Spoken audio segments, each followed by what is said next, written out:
thing is, I do believe there was talk about these things. I believe if we study history, the Confederates were able to shoot pterodactyls, back in the Civil War, and they spread these things out. Anybody can look it up online. Google it They yourself. spread these things out, and this is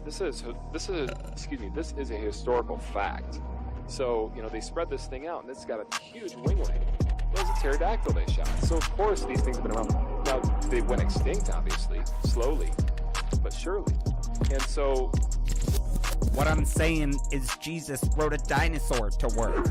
That's history. It's in the Bible. How to Train Your Dragon. Historical facts.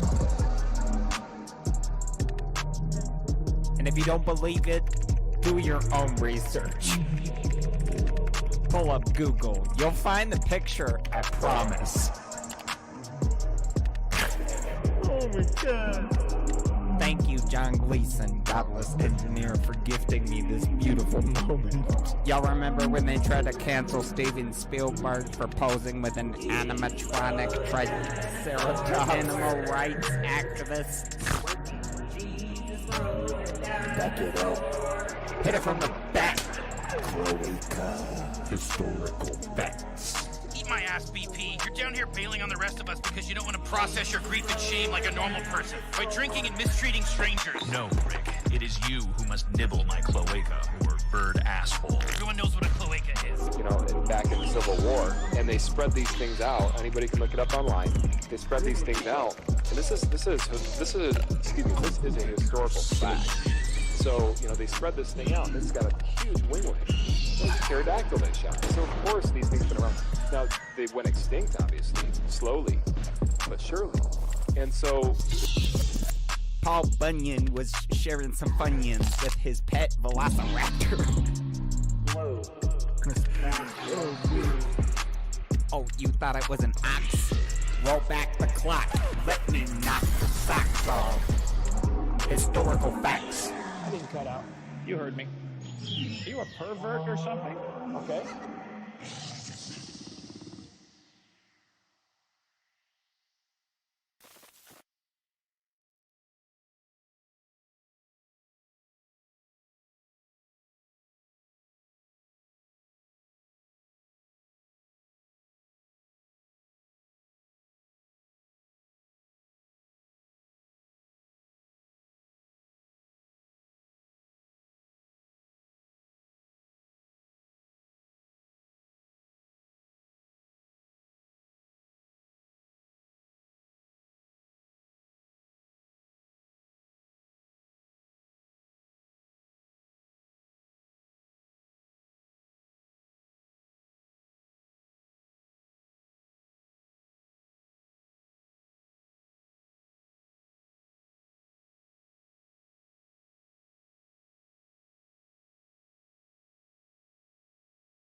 Technical difficulties with GE.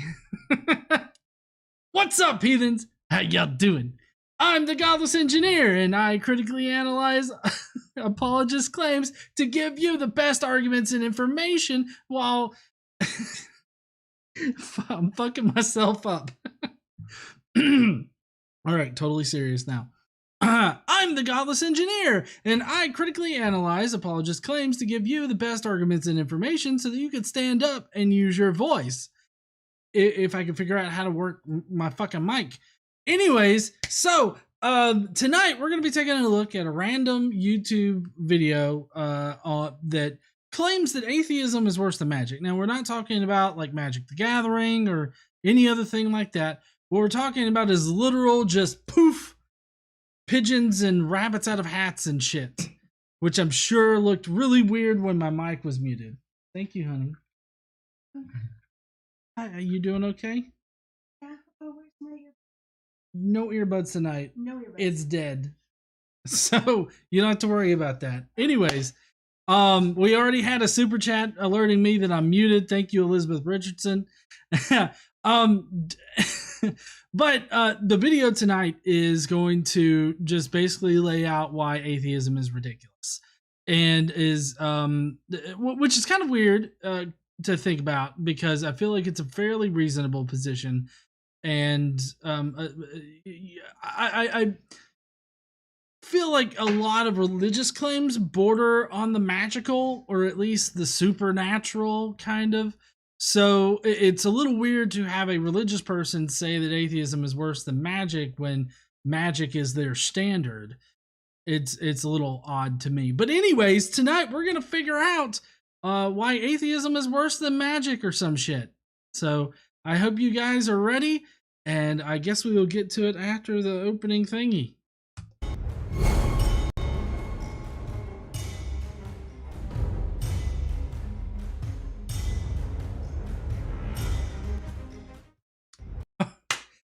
I still need to get that fixed. I'm not in studio mode. All right, so a little bit of housekeeping before we begin tonight. We're not going to be doing like a Brocephus. He didn't get his lazy ass up and get something ready. Also, I don't know if you guys know this, but Alabama has been cast into the sun this week, and it's like hot as shit here. And since we're on the second floor of our house, it's like heat rises, and so we're being cooked from the inside out. And Brocephus is just like, fuck that shit, I don't want no part of it, I'm not explaining shit to your friends this week, is what he said. Sorry, my Brocephus kind of sucks. Yeah. Keith M. Oh shit, my notifications weren't on. So sorry there, Keith. Keith M says, getting my tithe in to help the cause. Hail Satan! Yes, so that's part of the housekeeping thing. I want to thank Elizabeth Richardson, Keith M, anybody that is going to be sending super chats tonight, or any of the members that are part of the channel here, any of the Skeptic Mafia members. A portion of all the proceeds that we make here off of the channel go to some charitable cause each month. This month we're probably going to be donating, we're going to be donating to the Trevor Project. I say probably, more than likely.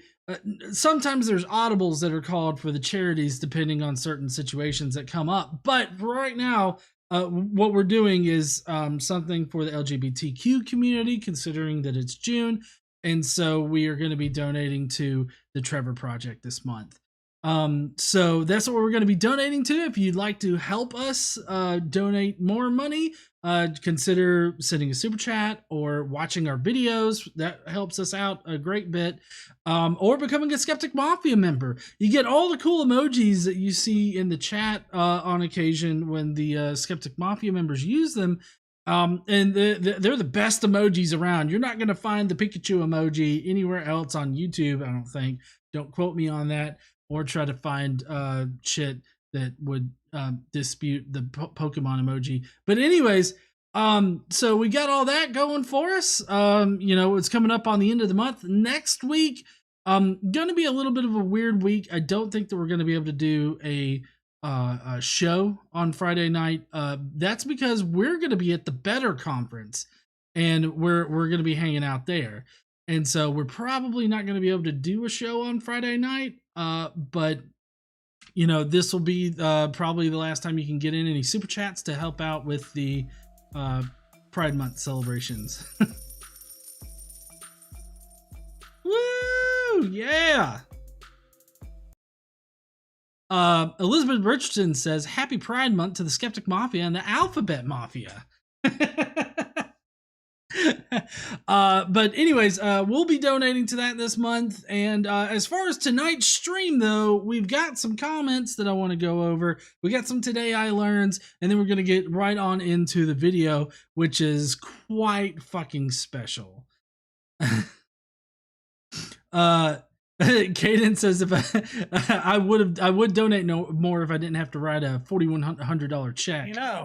Donating this much only makes me drink more. Fuck yeah. A small portion of this donation went to beer. That it did.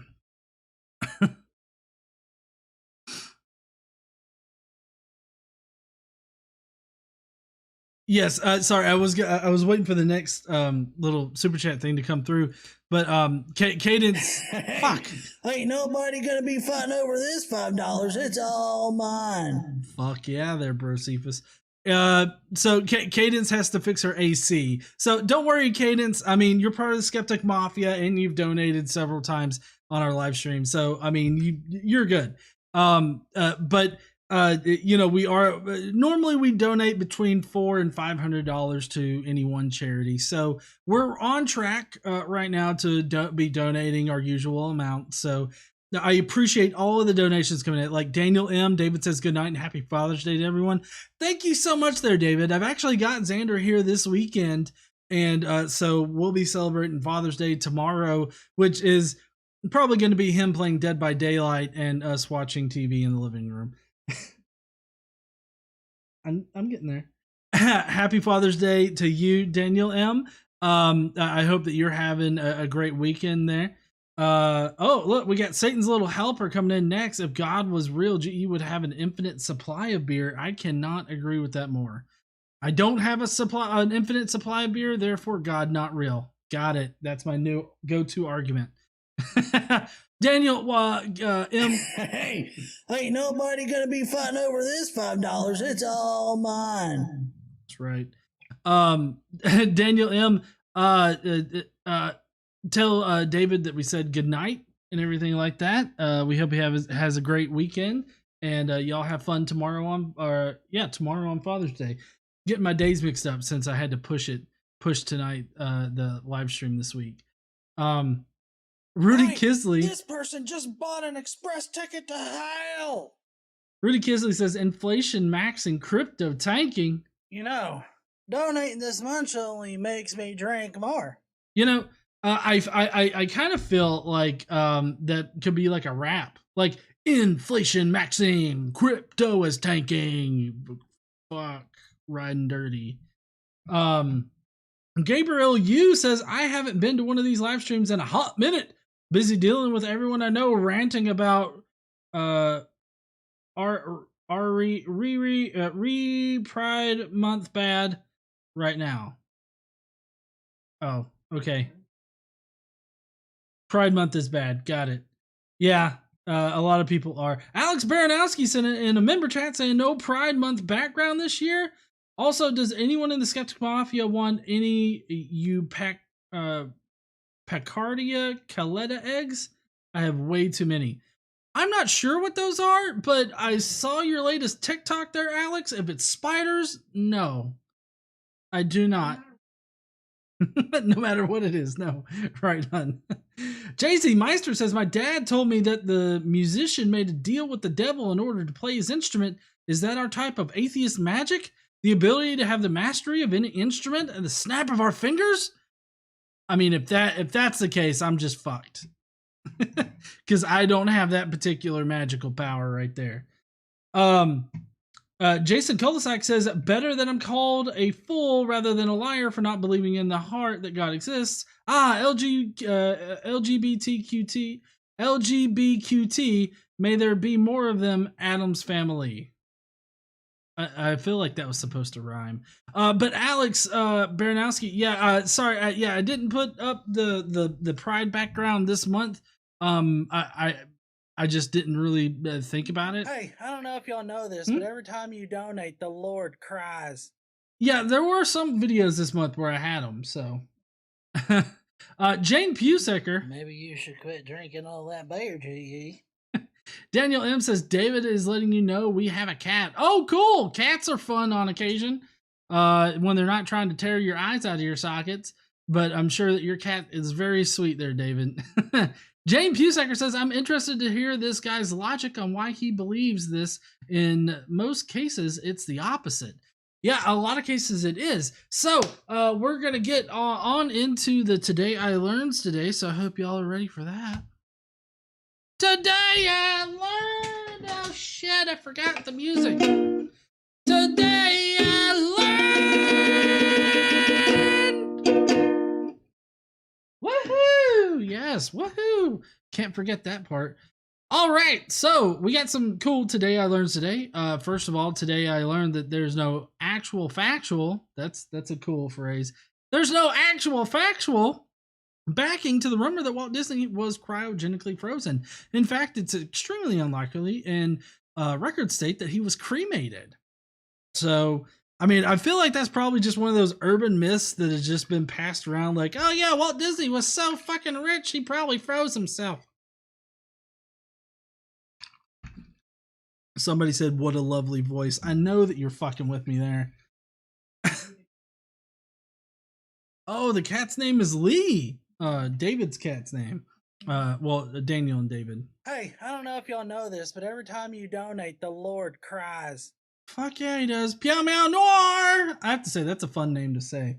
Piao Meow Noir. Ignore God's miraculous nature as described. Lol. Okay. Yeah. But so it's always kind of interesting to find out like which things are urban myths and aren't really real things. Here comes the gravy train.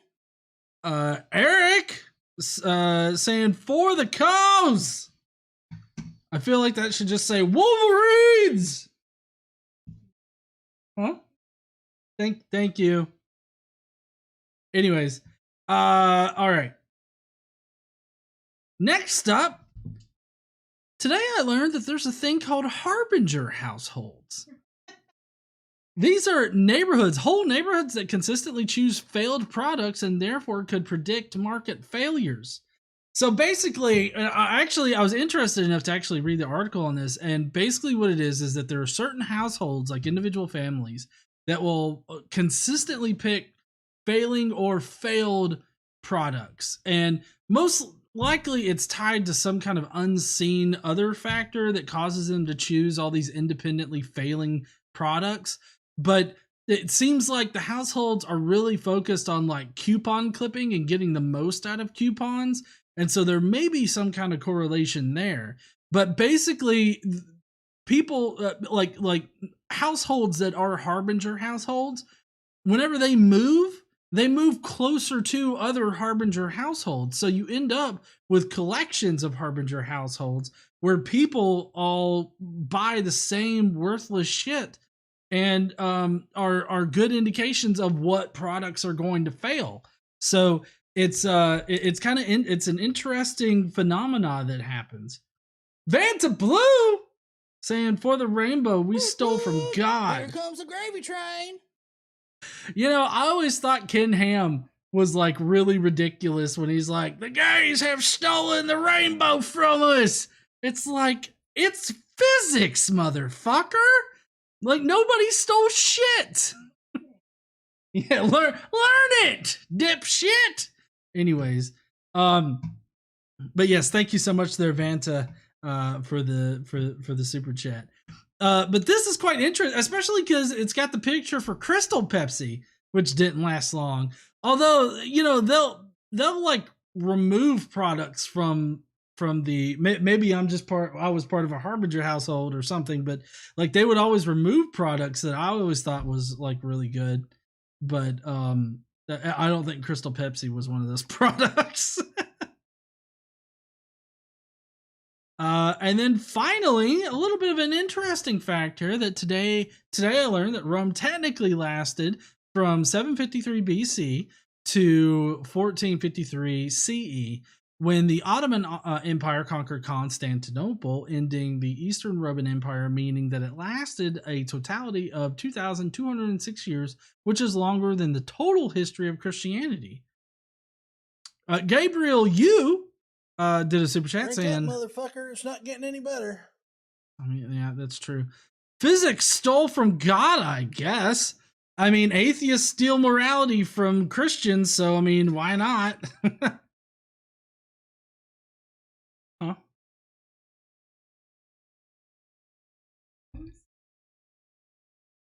Like the Roman Empire. It means Roman Empire. Well, like when people talk about the fall of Rome, they don't mean like modern day Rome. When they talk about the fall of Rome, they're talking about the fall of the Roman Empire. Oh, really? Well, so there was only, I mean, it's just the headline on Reddit, so they probably just didn't put it in there. Well, I guess maybe the dates kind of gave an indication that it makes it look dumb. Okay. We are going to Rome. Yeah, that's why we were learning Italian. Il ragazzi. I don't know why I said the kids in Italian, but this is the first thing that came to mind. Oh, The Boys? Hey, yeah, actually The Boys is a really good show. Anyways, so what I'm drinking tonight is Diet Coke and Orange Jameson whiskey. They had recently come out with an orange sort of flavored version of their whiskey, and it's actually really good, especially mixed with Diet Coke. But anyways, so the fall of the Roman Empire is what we're talking about here in 1450. I didn't give you side eye. I was just acknowledging that I'm correcting it because in my head I knew what I was talking about. Limited Light says, should I vote against Boebert on the Republican primary form or use the Democratic primary You are blessed form? by Christ, ma'am. Or sir. You are blessed. Fuck yeah, you're blessed there, Limited Light. And then we got Math Whiz. Gesundheit. I know. But Math Whiz has got a super chat coming in. Here and I didn't comes the wanna be gravy interrupted. train. So Limited Light, it really depends on your situation. I don't know what the current situation is for you.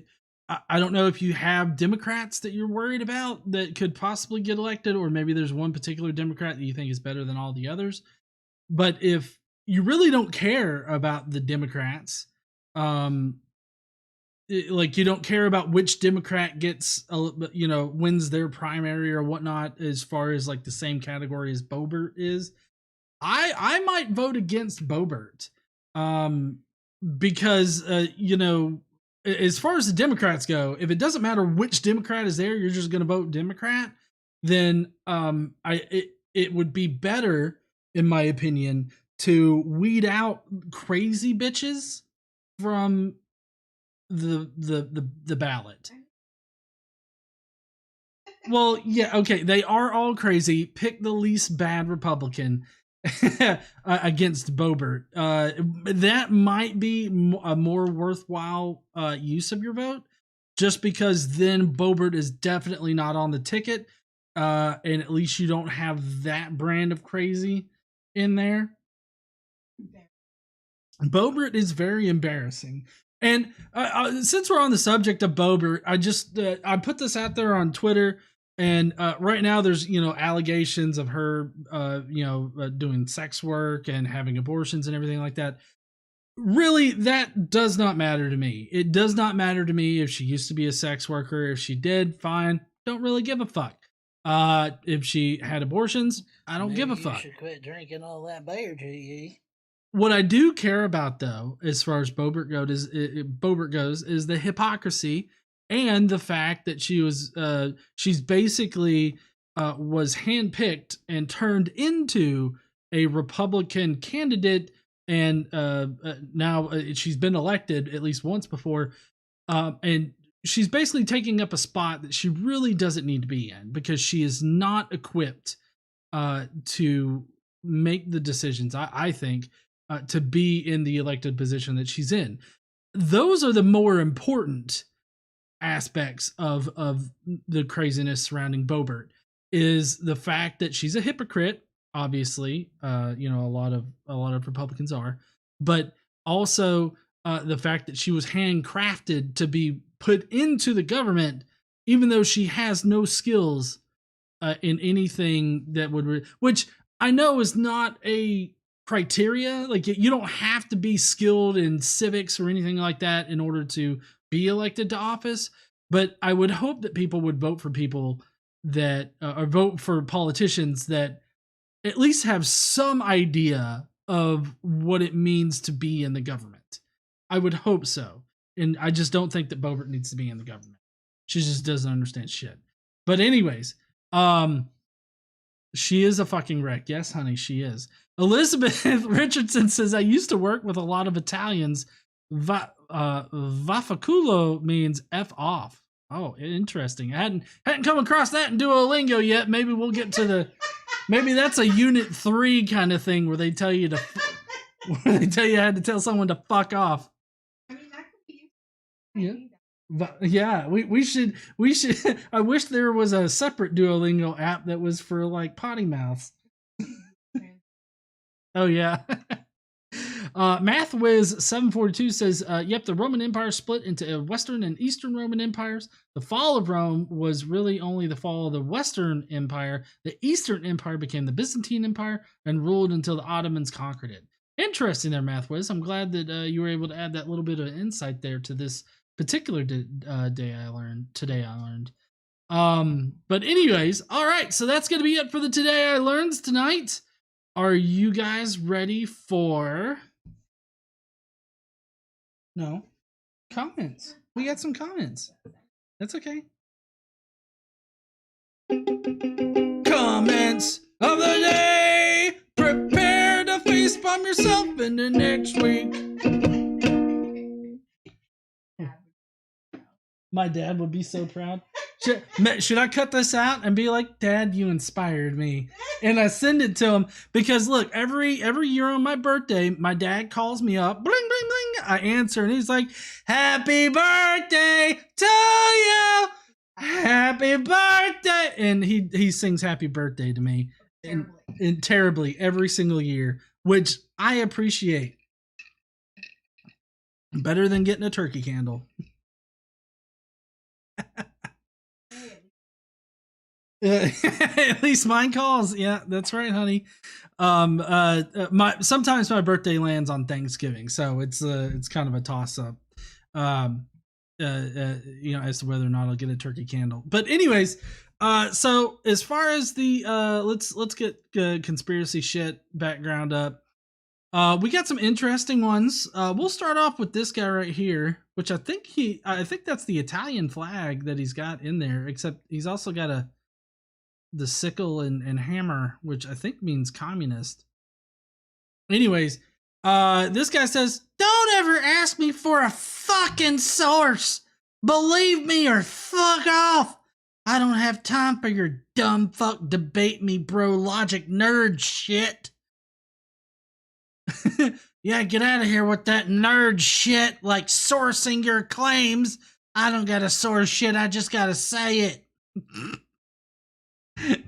Anyways, this guy doesn't want to do the legwork that he should really be doing if he's gonna make crazy ass claims and shit.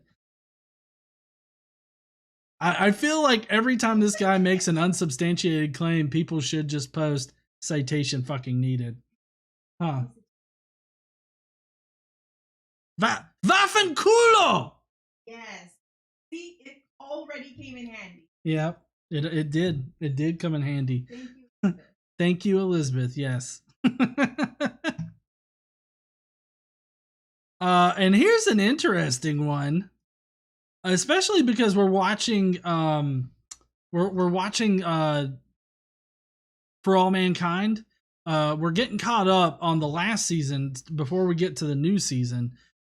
But this is just interesting right here. NASA is just Satan minus the T. That's why they say T minus when they blast off. Yeah. So so you got to change up the order of all of the letters in Satan to get NASA for one. T minus is just a way to demarcate when blast off. So it's like T minus 3 minutes and it's like time to lift off. Like, I don't know what, I don't understand.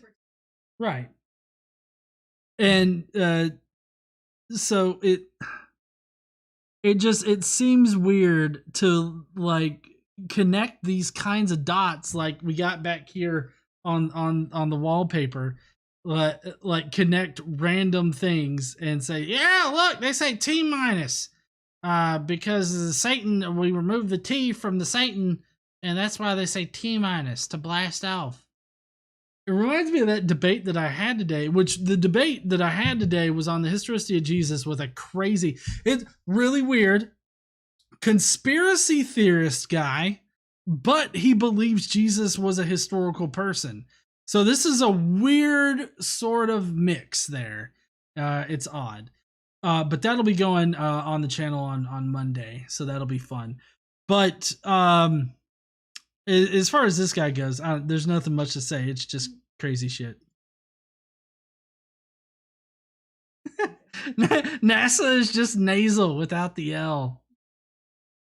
Now, I'm wondering what you might think of this, honey. It says, photo, when Christians know nothing about Christ. And it's a guy wearing a t-shirt that says, Jesus was an American!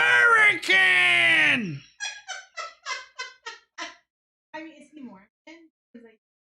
I don't know. I mean, he's got a bunch of tattoos. I don't think that denotes whether or not he would be Mormon. I would think that Mormons maybe wouldn't get tattoos, but I mean, it could be wrong, I guess.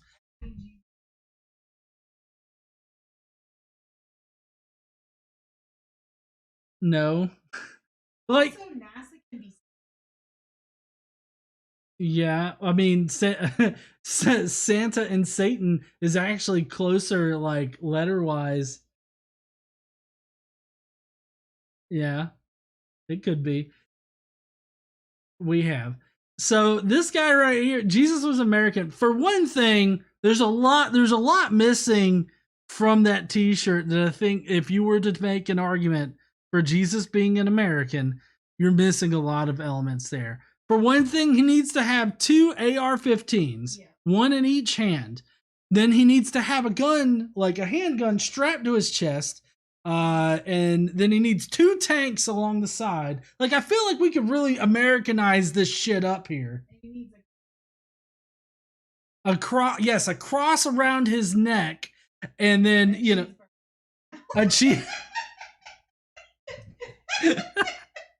He needs sponsorships all over himself, right? Because he would definitely he'd cash in on this. So he's got the 2 AR-15s, and he's like, ah! And he's like firing wildly in the air, ah! And you know, and I feel like there's a lot missing from this if you were to make the whole Jesus was an American kind of thing. Atheist Drew sent in a member chat saying, sorry I'm late to the party tonight. GE and KC, love you guys. I missed that you had to push last night's to now, so I thought I missed out altogether. Nope, Atheist Drew, I'm glad that you were able to make it tonight.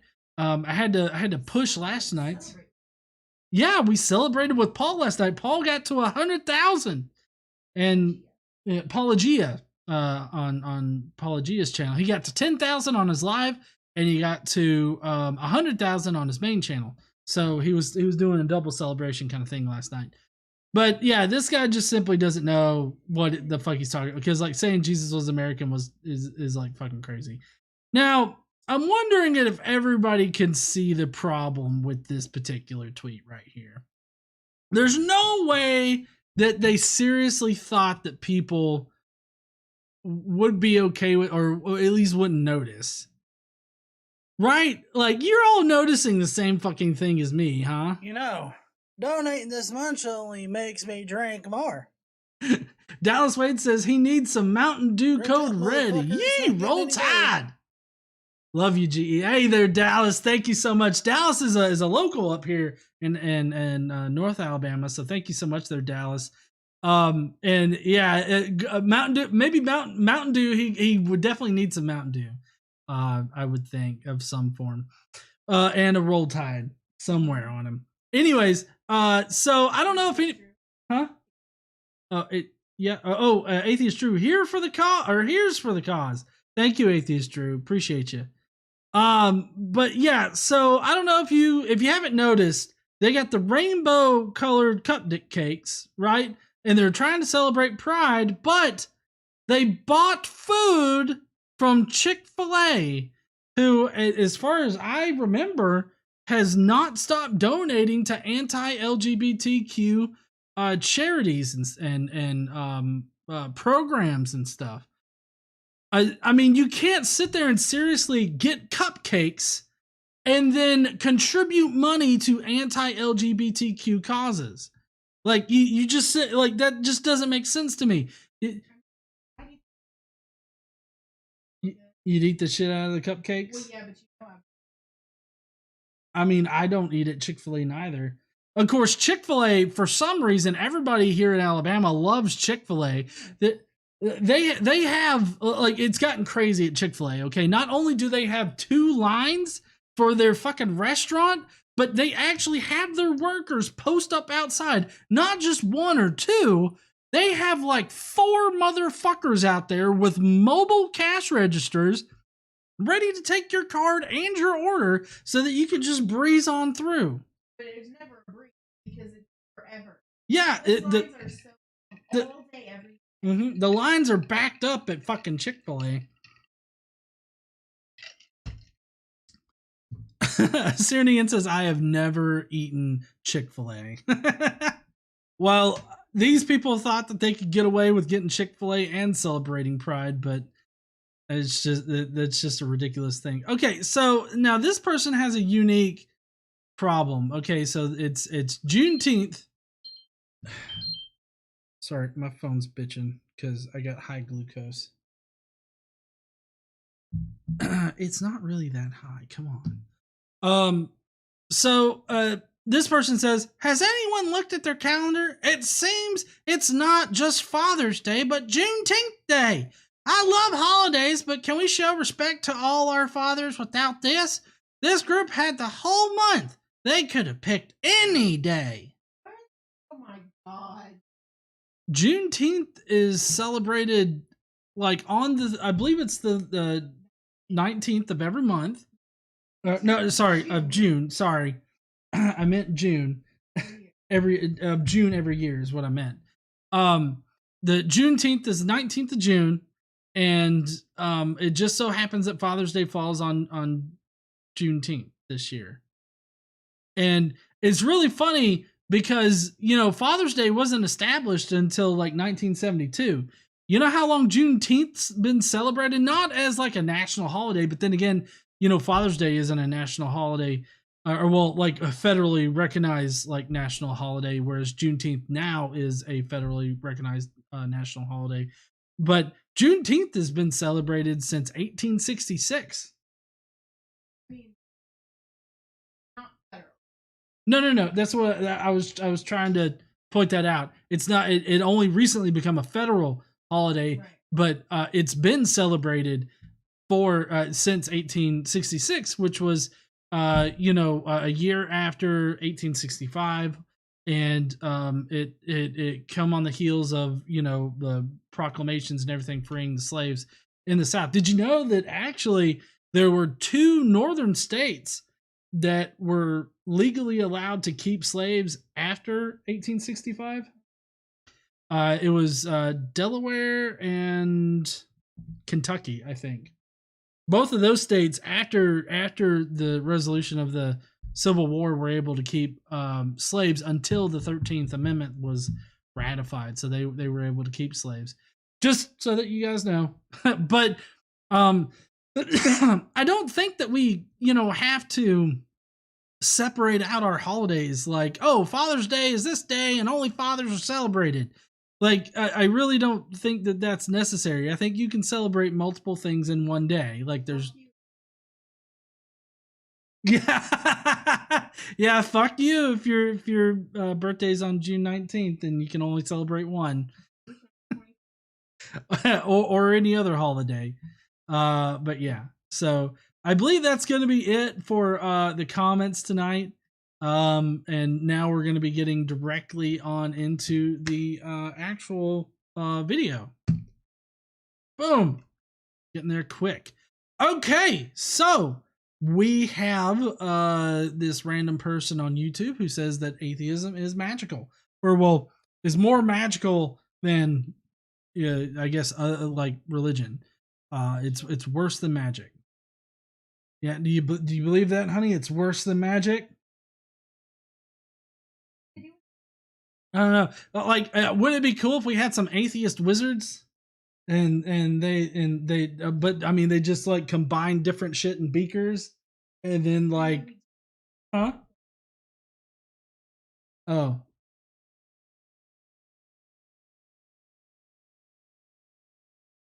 So there are atheists that cosplay as wizards, and then there are chemists and other scientists that are also atheists.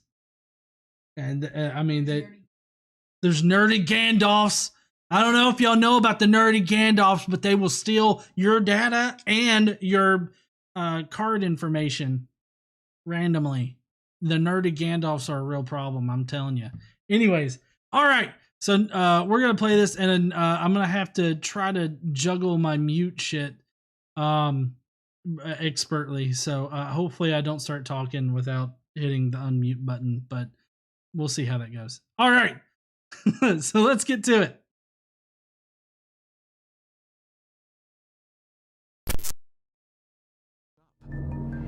Before the Big Bang, there was nothing, literally nothing, an infinitesimal nugget of space.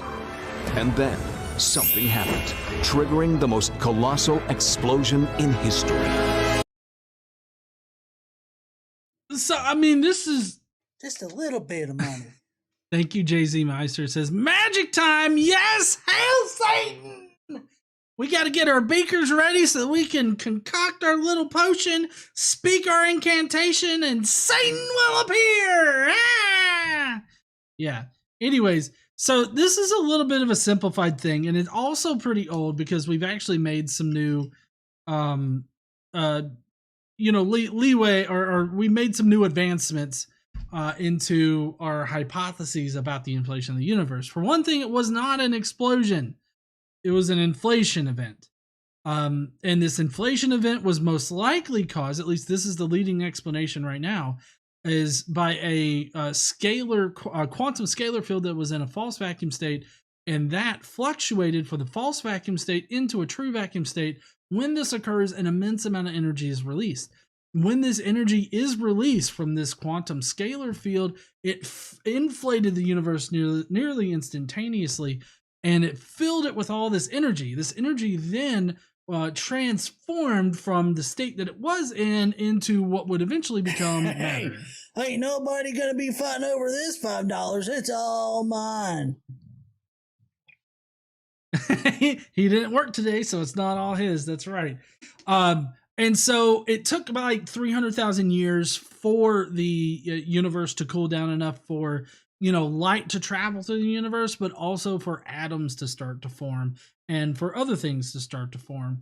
And so saying that absolutely nothing, like literally nothing, is a misrepresentation as well, because it's not literally nothing. It's a more scientific understanding of nothing. And this scientific understanding of nothing would include something, because when you remove out of section of space, if you remove everything, all radiation, just everything out of it, you still have an electrical charge that exists within there. So it's not literally nothing. There is still something there, even though you've removed everything from it. So he's starting off from a bad position here in taking a very dumbed down version of an old idea of the inflation of the universe, and he thinks that is the current leading hypothesis. So he's off to a very bad start to begin with. If you're religious and you're watching this and you want to make some kind of video debunking like the Big Bang theory or the inflation of the universe, or you want for some reason to put a giant space wizard out there that spoke an incantation and created everything, Bible, it doesn't matter. What you need to do first off is get with the current leading hypothesis on what happened at the beginning of the universe, right? That's what you need to do. Hey, y'all know what? Anytime is a good time for a beer. Daniel M. smoke weed every day. I'll oblige right after this super chat. Woo! That's KC's money. Smoke weed every day.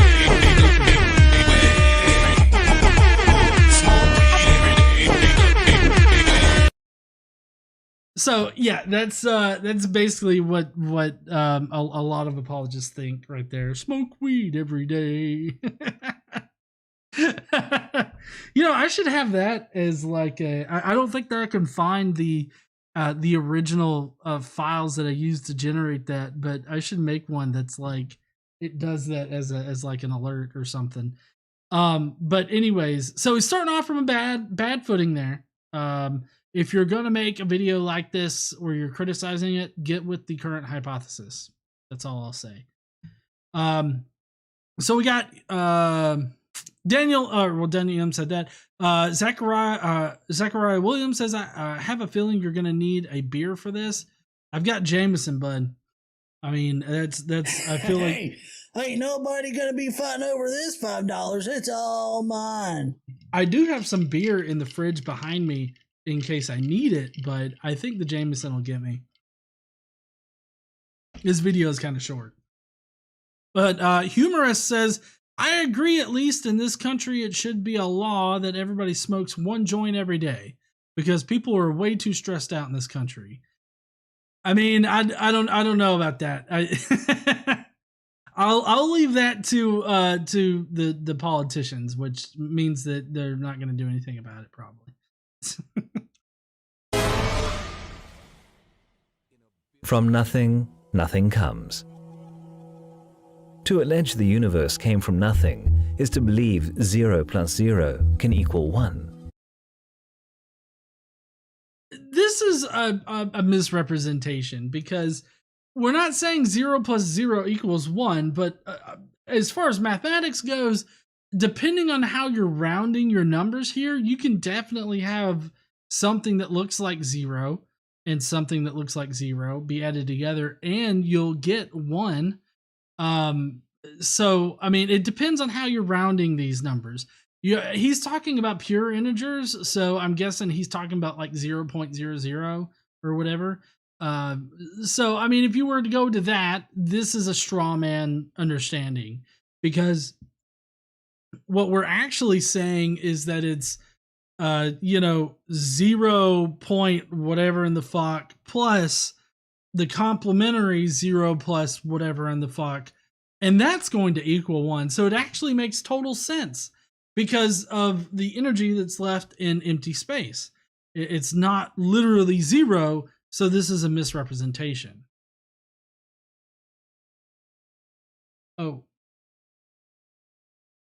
Oh shit, I missed Alex's super chat.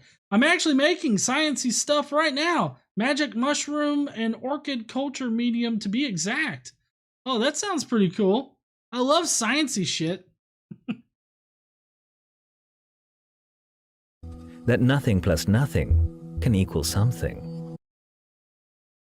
Like, I like how let's go back one right here. I like how dirty smudge plus dirty smudge equals 5. What the fuck is that supposed to mean? Like, this just doesn't even make sense as a mathematical. See, this is how you know somebody doesn't understand math or anything of that nature, because this just literally makes no sense. I don't know how they're comparing this to science or the inflation of the universe. It just literally makes no goddamn sense. This is against the natural law of mathematics and is thus a supernatural assertion. I know I'm having to stop a lot. I'm so sorry. We're not even a minute in, but it's very important to address all of this bullshit right here because basically they're trying to apply the laws of nature as they exist now to a time prior to the laws of nature governing this universe. So the laws of nature of space-time and all that came into existence when the universe inflated. But he's talking about trying to make this universe adhere to these laws of physics before those laws of physics were applicable. And what we have found, the closer that we get back to the inflation of the universe, we found that the laws of physics actually break down. Similar situations happen as you get closer to the event horizon of a black hole. So given this idea, it makes no sense to constrain the inflation of the universe to the current laws when the current laws would not the current laws of nature, that is, they wouldn't be applicable at that point in time. There wasn't time, I guess. I mean, there wasn't time at that point, but at that particular point in reality's, I guess, history, they would not have been active, these laws of nature. So it just makes no sense. To demonstrate, take some nothing in your right hand and some in your left. Combine them and you'll discover 0 plus 0 equals 0.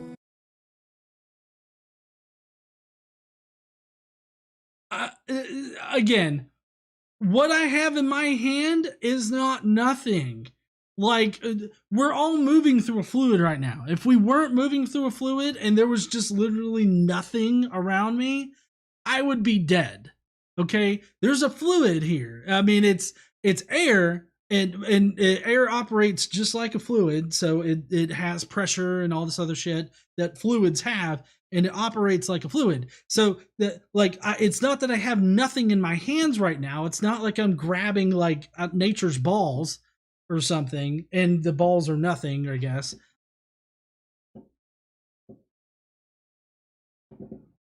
Fireworks. Juneteenth. Look, hillbillies will shoot off fireworks for anything. Like, they slept with their sister. Fireworks, Roman candles. I feel like I've got Shannon living next door. You feel like you got Shannon living next door? Set anything on fire. If you had Shannon living next door, you'd be over there with her.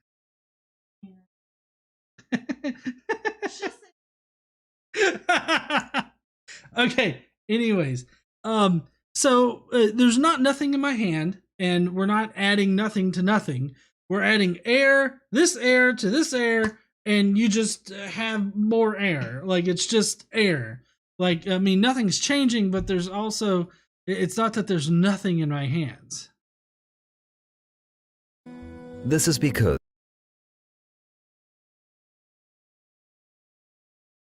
if nothing exists, then the possibility of anything coming into being doesn't exist either. Citation fucking needed for this one. I mean, I don't know. I have no idea how you would justify this particular claim. That if nothing exists, then the possibility of anything coming into existence doesn't exist either. How would you even determine this? Like, what? Why would you think this? Let me. Hold on. My this thing's a little fucked. I gotta fix it.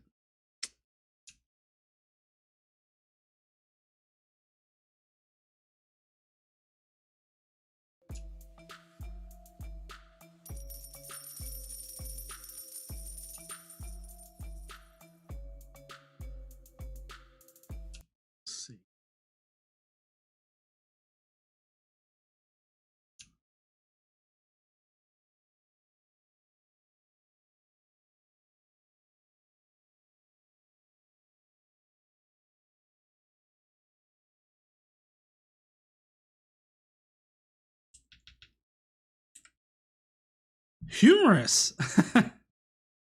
Humorous says, no one said yes, bro, to my questions. That means they just came here to bullshit, not to learn. I believe in you, bro. Here you go. Oh, okay. Thank you, Humorous. I really appreciate you. I hope I don't think that I missed. Let's see. I agree, at least in this. Oh, okay.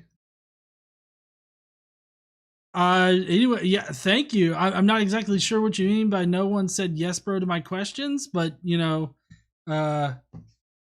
anyways, thank you so much for that. I really appreciate it. Wow. Okay. Anyways, I simply don't know how that they would substantiate this at all. So, you know, anyways, all right, let's go.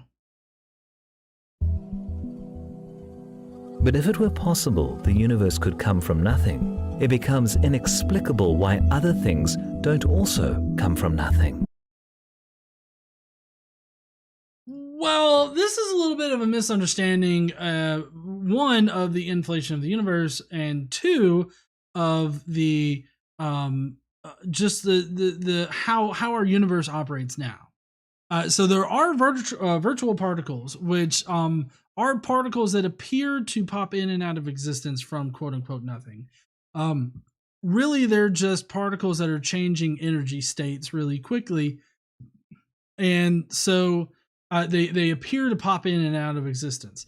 And I don't. There's nothing that says that some kind of shit can't just pop into existence, but that's not normally how our universe operates. We got Deviant Outcast that says, "I love the guy's cadence. Donating this much only makes me drink more." The guy's cadence and tone of voice, it just makes me want to crawl out of my skin and send it to him as a rapper around a harshly worded letter." Wow. So this is just a fundamental misunderstanding of how our universe operates. Also, quantum scalar fields producing an immense amount of energy when they fluctuate, is something that can happen. And so I really don't understand why. This is why it's important to understand the leading hypothesis before making a video like this.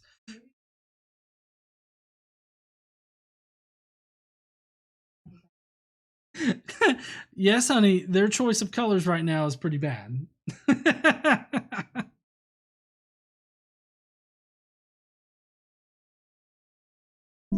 There can't be anything about nothing that favors universes, because nothing doesn't have any properties, nor can it be constrained, because there's nothing to be constrained. But you see, that's just not true. What he's talking about is a theoretical nothing where absolutely nothing exists. But the scientific version of nothing, the practical version of nothing that actually exists, it does have something in it and can be constrained and is constrained. And we know at least that it's constrained on a quantum level. That there are quantum things that govern the reality in general.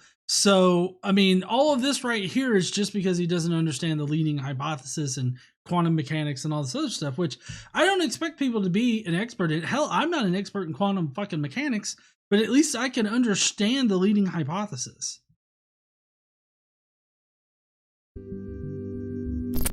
About that.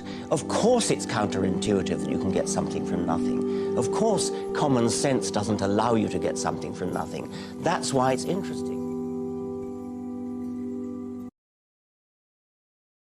He doesn't say anything right here, so I'm just going to have do my Brocephus voice. Although crude and not a true Brocephus, but anyways. It's irrational to use a supernatural explanation to support a natural proposition.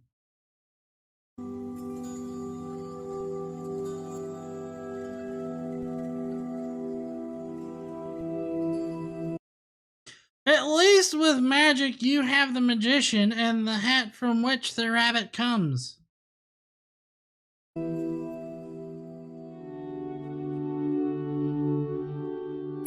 Exactly what's meant by nothing, but whatever it is, it's very, very simple. And why is that funny? Well, I think it's a bit funny to be trying to define nothing. I think it's a bit funny that this Cardinal guy right here, let's see, it's I forget what his name is, but he definitely got arrested for child porn shit.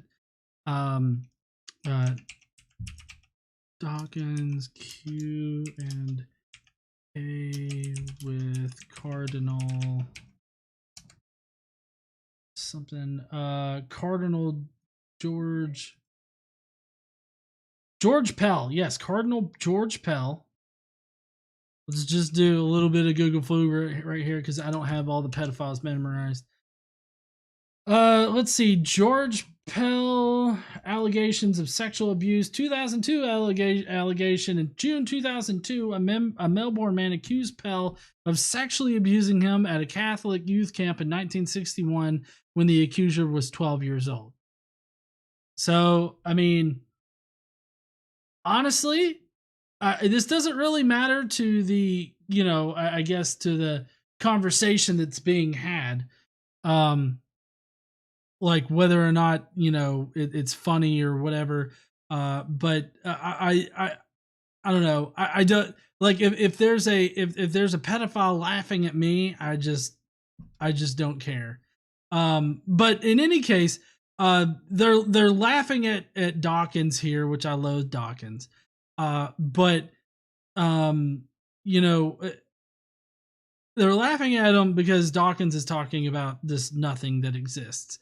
And I feel like it's the mark of an uneducated mind when instead of listening to somebody try to educate you on their position in this way, and then you start laughing at them for that. Now, generally, I'll laugh at somebody's position, but after they've kind of explained it, but they don't even give them this. But anyways, I wasn't trying to poison the well to suggest that, oh, this guy's a pedophile, therefore everything he says is wrong. That's not what I was trying to say. I was just trying to point out here that, like, he is laughing at Dawkins, but it's kind of like, you're a pet. I don't like Dawkins either. I don't think either of them should be laughing at each other. Just saying. Humorous says, Caitlin, I always thought that by the way the two of you talk when you're not on screen, but I didn't know how to address the situation. My bad. And you are worth supporting. Hey, ain't nobody gonna be fighting over this $5. It's all mine. Thank you there, Humorous. Satan's Little Helper says the definition of energy in science is to make something work. Society has muddied the term of energy because people think of it as some type of substance when the thing of energy, which it is not. I agree. They think of energy as some kind of physical or force, I guess, maybe, or something. Christ, ma'am. Or sir. You are blessed. So yes, you're right there, Satan's Little Helper.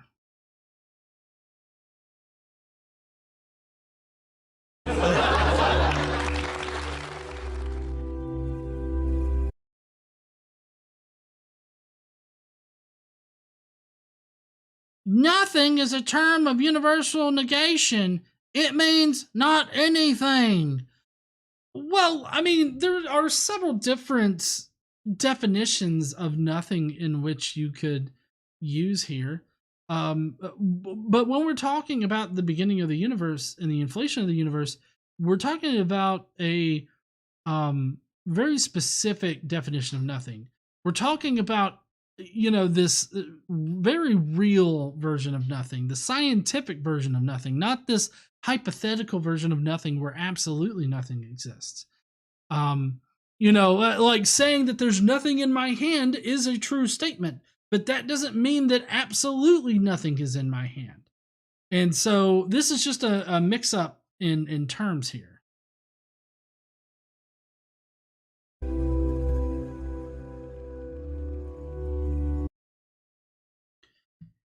If I told you I ate nothing for lunch today, would you ask me what did it taste like? Well, no, I wouldn't. But if you said, I wouldn't ask you like that. Like, this seems like a nonsensical question to even ask.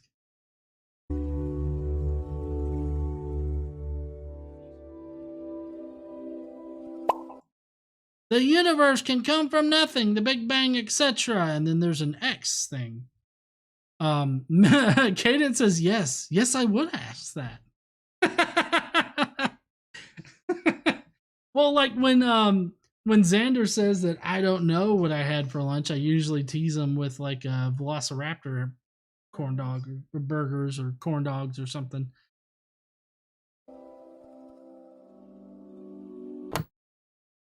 Some have instead proposed the universe had no beginning, but is infinite and always existed. This is kind of an old idea, and it has been dispelled that the universe is, infinite. I would say that it's, reality that has been infinite in some kind of way, because there's very obviously like sort of a foundation of reality that extends outside of our universe. And so, I think that plausibly could be infinite. But yeah, the universe is infinite, has been dispelled since we discovered that the universe inflated. But the concept of anything infinite creates further complications. There are two propositions to consider: a potential and an actual infinite. Well, luckily we don't have to worry about either of these things, because nobody thinks that the universe is infinite. Donating this much only makes me drink more. Zechariah Williams says, don't Christians believe in creation ex nihilo? Why make fun of the man for mentioning a nothingness? Yeah, that's a good point. I mean, God, spoke everything into existence through an incantation, in Genesis 1. And so I don't know why. See, the thing is that when they started laughing at Dawkins for saying nothing, or trying to explain nothing or describe nothing, when they were laughing at him, they were laughing at him from a position as like, this guy doesn't have a wizard to say magic words to create everything. He's trying to describe nothing. Like I don't know. It seems weird. A potential infinite is something growing to infinity, but never gets there, as you can always add one more. I forgot to mention infinity, infinite. Those are concepts in mathematics and not like real things that exist. I don't know of like a maximum number that exists. Infinite is supposed to represent like just incredibly large numbers, and it represents it in an abstract way. So when we ever talk about infinite, it's always in a very abstract way. In contrast, an actual infinite is a completed infinite. The fuck does that mean? I mean, seriously, like what the fuck is an actual infinite? Like, infinity is a concept in mathematics. It is not something that can be actualized. There is no maximum integer or maximum real number or anything like that. That doesn't exist. So I have no idea what actual infinity is in this respect, because this is not a mathematical concept. It is actually infinite. It's already complete. If the past never had a beginning, then there's been an actually infinite number of moments prior to today. But that's impossible. Nothing infinite can exist within time, because time progresses. So there'll always be another moment, and thus never reach infinity. But that's the point of infinity. Nothing ever reaches infinity. That's why we have limits in calculus. That you never like you never you always figure out what the value of some function is as it approaches infinity, not when it's like literally at infinity. Because infinity, like I said, is a concept, not a real number. So this entire section here is just devoid of any mathematical understanding. But more to the point, we know that there's not an infinite past to our current universe, because we've been able to capture pictures of the inflation of the universe, well, the light, the radiation left over after the inflation of the universe. we've been able to capture that in the microwave background radiation. And so, I mean, we know that our universe had a beginning as far as we can tell. I mean, talking about infinities and the universe existing for infinity, I mean, it seems like a moot point. I don't know what y'all have heard, but donating is not going to make me stop. Fuck me in the asshole. It's a perfect one for Satan's Little Helper to pop up with. Satan's Little Helper says big number means impossible. I'm about to blow their brains away, and this space between your hand, there's almost an infinite combinations of virtual particles coming in and out of existence. I mean, yeah. I mean, as far as like distance goes in general, you can whittle down distance to like an infinitesimal amount of space of spots in between 2 points. Like, I mean, that's a literal thing. That's why we have limits. Like, as this approaches infinity, what does it look like? And I mean, that's essentially calculus. To illustrate, here's today, here's yesterday, the day before yesterday, and last week. This line cannot extend infinitely into the past. Why not? Why is that not a possibility? Is there some kind of like cap on the number line? Is there a max real number that exists and just nobody knows about it? Infinite being a concept, meaning just very large numbers. You know, I feel like there's no number, like there's no cap on the amount of numbers that can exist. So, well, you're going to need to substantiate this. You're going to need to provide some kind of citation for this. Unless you're like that fuck on Twitter that's just like, fuck you, I'm not giving you citations. Then there's no point in you putting up this fucking video here.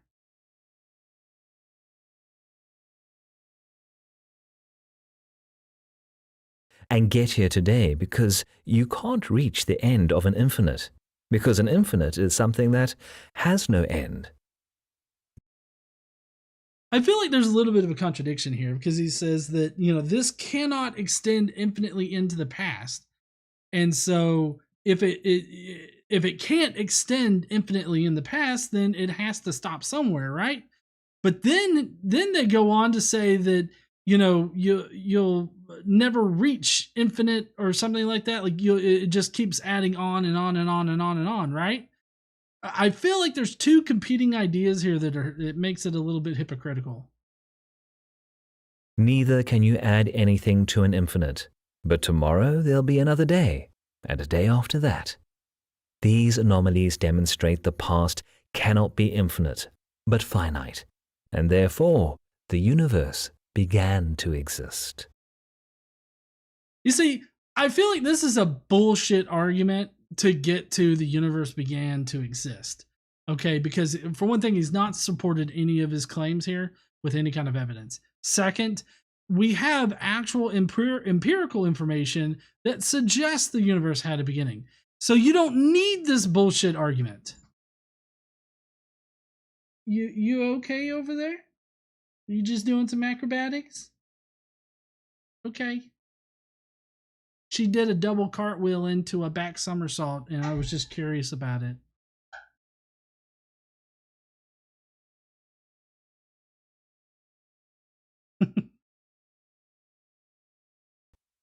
And as from nothing comes nothing. The universe couldn't come from nothing, but from something. I mean, I'm guessing that something is just a magical wizard that has spoken incantation and created everything out of nothing. I guess, maybe.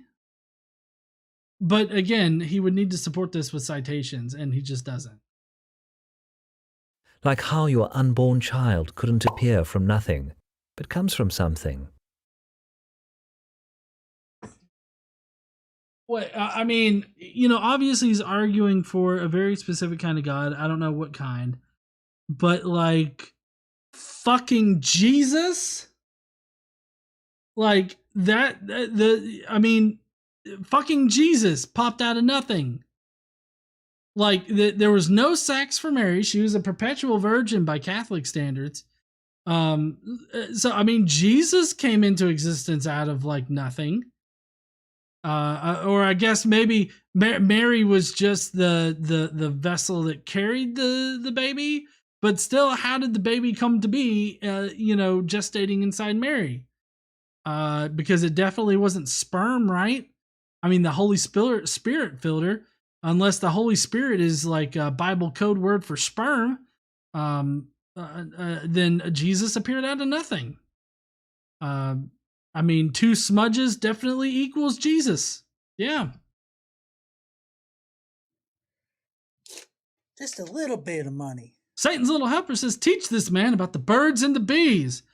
Okay, well, Satan's little helper asked for it. Okay, so, everybody out there that thinks about a virgin birth and stuff. So, this has to happen in order for the baby to spring forth. Get it? Bird, bees, whatever. Learning about sex with GE. You. Nor can the universe create itself, as it would need to exist to create itself before it existed.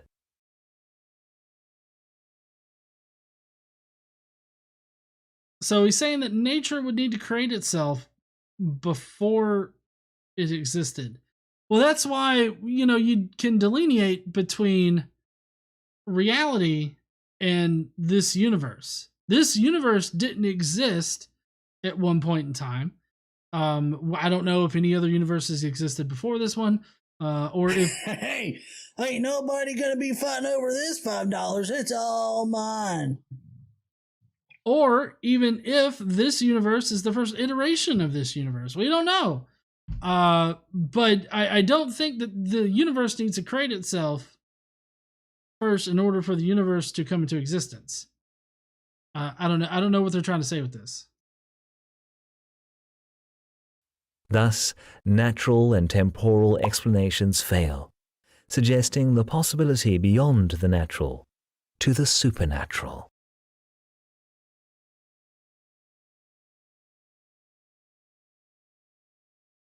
I feel like right here what's needed is welcome to the Twilight Zone. Things don't come from nothing, so everything that begins to exist must have a cause. All right. I don't have any kind of qualms with this, but typically apologists will take this a little bit too far and to say that the whole cause thing it traces all the way back to an initial cause, which is just an Aquinas thing, and that's ridiculous. Antoine Landreth says, my headphones died on me as soon as you explained the birds and the bees part, of it was silenced. I don't know if you want me to tell you about the birds and the bees kind of thing. Alif said, couldn't the universe have an infinite cyclical expansion and contraction that happens every several billion years? Alif, yeah. That's one hypothesis. That's called the Big Crunch hypothesis. Antoine, I'm not sure if you're wanting me to re-explain the birds and the bees thing again, but you can go back and listen to it if that's what you were looking for. But Alif, that is one hypothesis, although there is a big hurdle that it has to get over, and that's explaining the reversal of entropy. And there's right now we don't have any good idea of how that could happen. So it seems like the least likely situation, but also it like current explanations don't preclude other universes from existing. 2 Timothy, what the fuck ever? Shut the fuck up. Mathwiz says he claimed that the Big Bang was nonsensical because it was supernatural, but now all of a sudden he's fine with supernatural explanations. Yeah, I mean, he's going to go there. He's going to go the supernatural route, but I guess he's saying that you can't shit talk the supernatural and claim only natural things happen.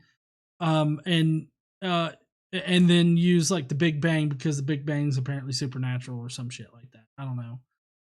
But anyways, let's continue.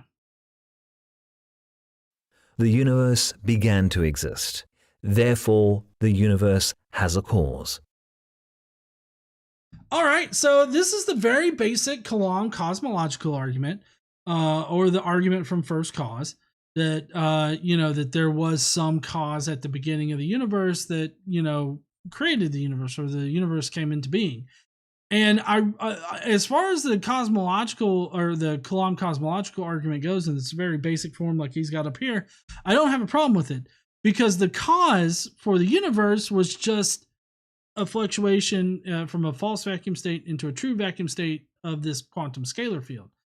That's why the universe inflated. So this right here actually works perfectly with the natural explanation. It cites a cause for the universe to have inflated, so there's no problem. Given the truth of the two premises, the conclusion necessarily follows. We got another super chat from Satan's Little Helper. 2 Timothy, what the fuck ever? Shut the fuck up. Says, do they realize when you talk about quantum mechanics, things like causation doesn't explain anything? For example, have you heard of the Kashmir effect? I have heard of that. I can't think right off the top of my head what it is, but I know that I've heard of it before. It's just been a while. But saying quantum field theory, the Kashmir effect is a physical force acting on the macroscopic boundaries of a confined space, which arises from the quantum. Hold on, it didn't have everything. Let's see. Is a physical force acting on the macroscopic boundaries of the confined space, which arises from the quantum fluctuations in the field. It is named after Dutch physicist Hendrik Kashmir, who predicted the effect of electromagnetic systems in 1948. Yeah. I mean, I think that's kind of along the lines of what I'm talking about. Basically that these quantum fluctuations have real effects on the macro level, right? I don't know if I'm misunderstanding that, maybe, but let me get shit. I gotta get back to everything. Hold on. There we go. But anyways, yeah, trust me, he doesn't understand any kind of quantum mechanics.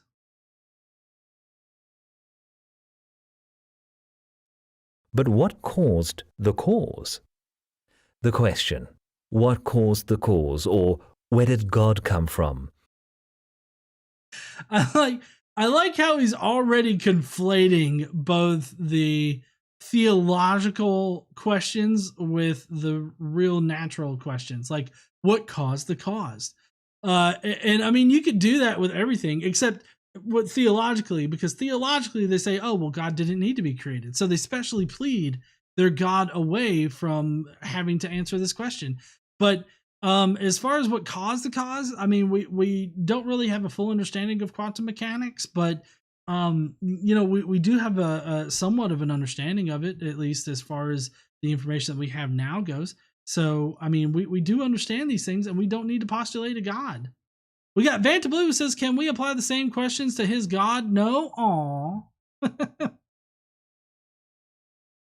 Assumes time is actually infinite, and that God is confined in time, at some point in time appearing from nothing. But as time cannot be actually infinite, time began to exist, and everything that begins to exist has a cause. Well, yes, space and time are coupled together. One affects the other, and they came into existence when this universe came into existence. Space-time was created at the inflation of the universe. That's why there was no time before the Big Bang. We don't know what it might have looked like or how that might have operated other than on a quantum level. But yeah, so space-time definitely had a beginning. I don't know about like a definite end for space-time. We are going to suffer a heat death in this universe at some point as our universe comes into an equilibrium of zero energy. But Here comes the gravy train. that doesn't necessarily mean that there's a like definite end to time, or that there's no or that there's some kind of end cap for time. We got Jeremy West who says, I don't have an important message. I love donating money to atheists. Only been a godless heathen for about 14 months. Thank you so much, Jeremy, for being on the stream tonight. Appreciate you, man. Therefore, time has a cause that's beyond it.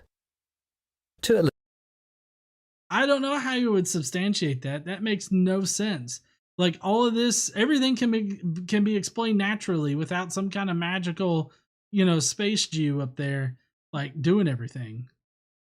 I mean, I know it's a little derogatory, but I mean that's what he's doing here. He's got like this slit with the Jew and the space lasers in the space.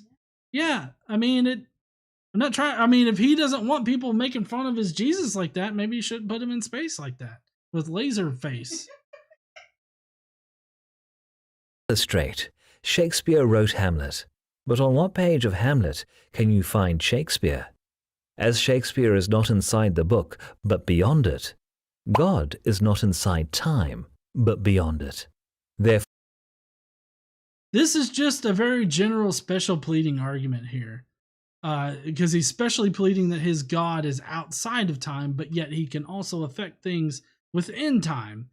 And so, I mean, he's just arbitrarily making up properties about God without actually providing any kind of reasons as to why God would have those properties, other than God has to be outside of space and time in order for him to create it. Space and time coming into existence naturally has a lot of benefits. For one, it's natural. That's how we know the real world to operate naturally. So it's got that on the supernatural space Jew hypothesis. But arbitrarily placing some sentience outside of space and time, I feel introduces a lot of problems. Like, how does anything exist outside of space and time? Like, physically exist?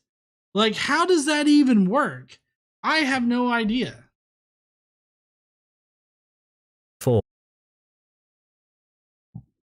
Sorry, quick super chat from Humorous saying, I support Jeremy West and his thought process that any atheist or progressive should be supported. Thank you so much there, Humorous. I appreciate you. To Timothy, what the fuck ever? Shut the fuck up. he did not begin at some point in time, as he's not in time. He's special. He's outside of time. I'm going to arbitrarily place him there because it works out for my bullshit argument. The cause of space, time, and matter cannot be made of space, time, and matter. It existed before it created them. Well, but you see, the quantum scalar fields aren't necessarily matter as we understand them. Matter came into existence at the inflation of the universe. Well, all the components for matter started, was created at the inflation, or came into existence. I don't know if y'all know this, but every time you donate, the Lord cries. Jason Kolosik says, need to see the Hugh Laurie Rowan Atkinson's Hamlet. Donating this much only makes me drink more. Mm-hmm.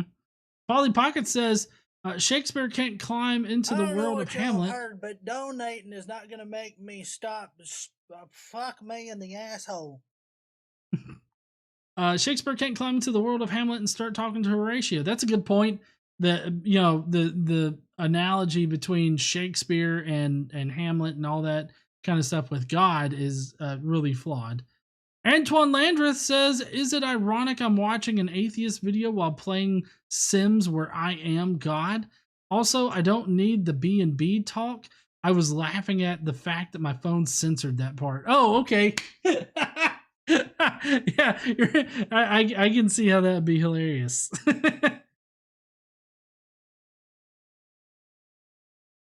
Therefore, the cause must be spaceless, timeless, and immaterial. I I'm really fucking tired of Frank Turek's bullshit being regurgitated by people that don't understand the topic that they're talking about. We had that one guy that gave that little short masterclass where he basically just took notes from Frank Turek and repeated them back to us. Like, we just don't need that shit. We don't need to hear this spaceless, timeless, immaterial shit from anybody else other than Frank Turek, okay? We just don't. Frank's bad enough. Leave that bullshit to Frank Turek. Powerful in order to create the universe. Personal to choose to create. And You are intelligent blessed by to Christ, ma'am. Or sir. You are blessed. Daniel M says, fun fact about me, when I was a kid, I always thought of creation as some guy coming in and setting down his suitcase, rubbing his hands together, and then getting started. Well, okay. I feel like that's I feel like that's like a scene from a Showtime movie or something. Thank you so much, Daniel, for your super chat there. have a mind in order to make a choice. See, as far as the beginning of the universe goes, I don't see a need for a choice to happen. Like, is there a choice that occurs whenever, rain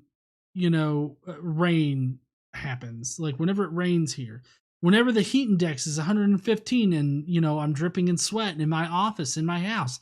Like, was there a choice that was made there to, like, set me ablaze inside my home?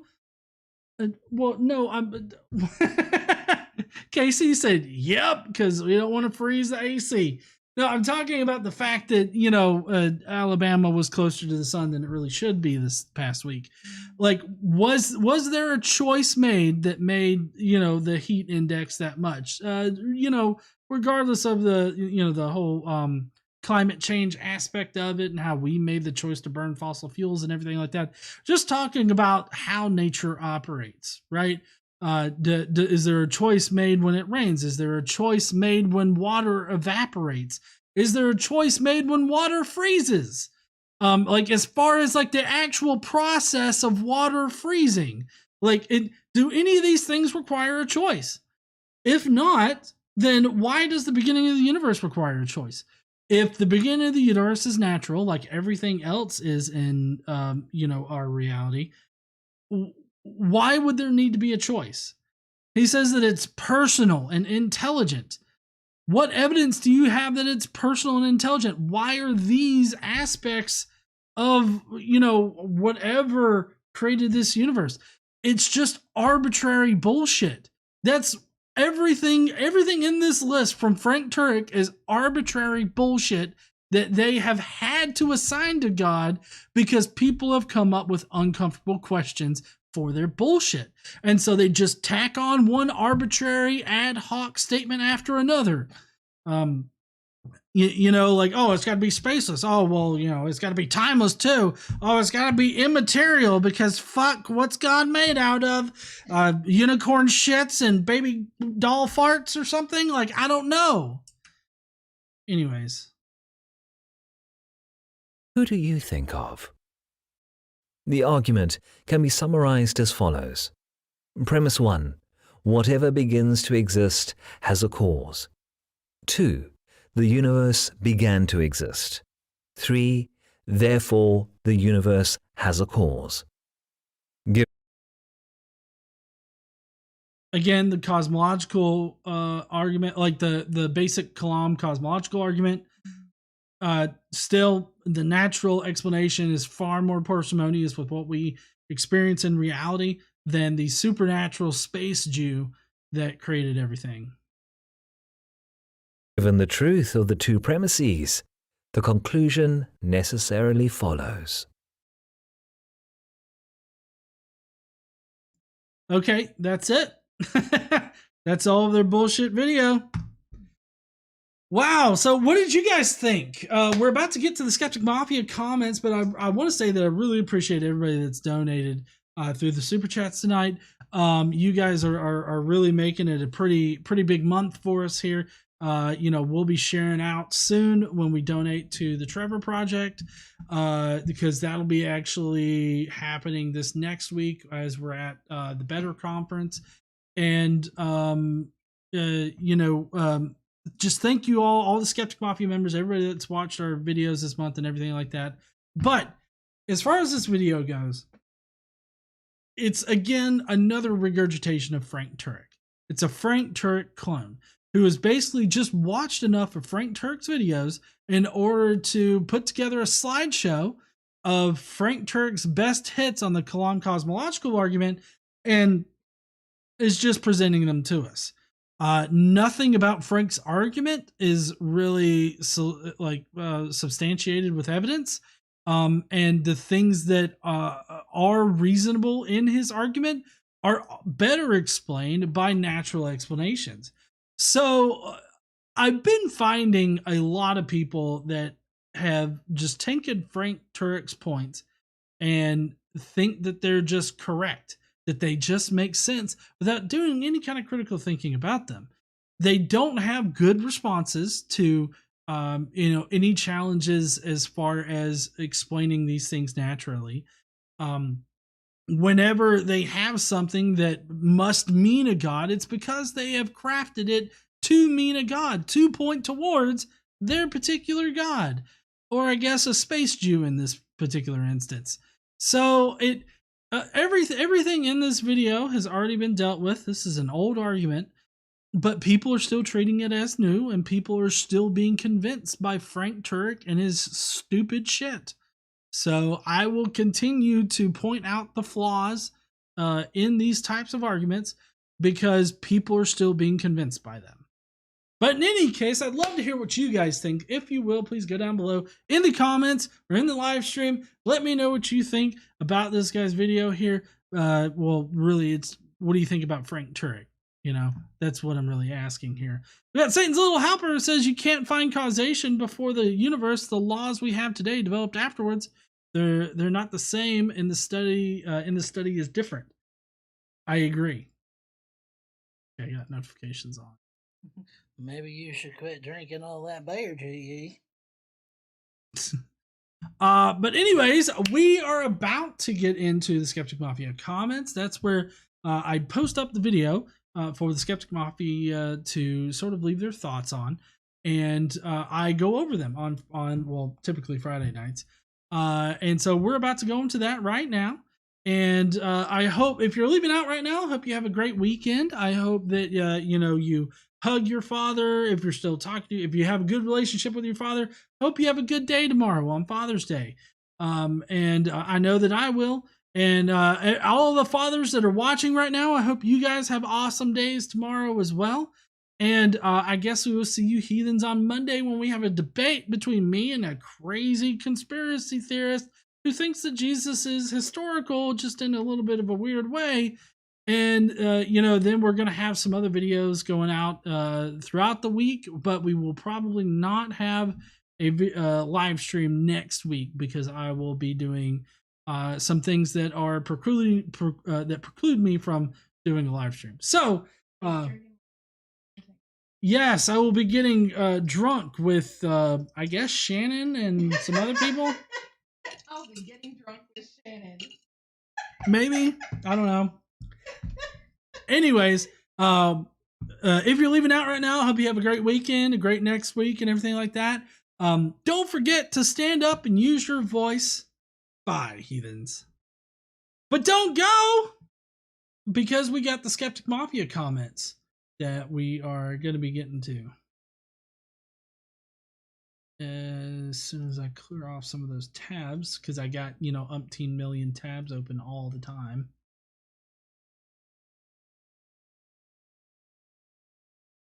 Let's see.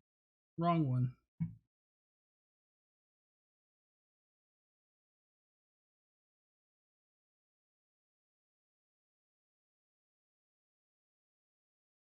All right.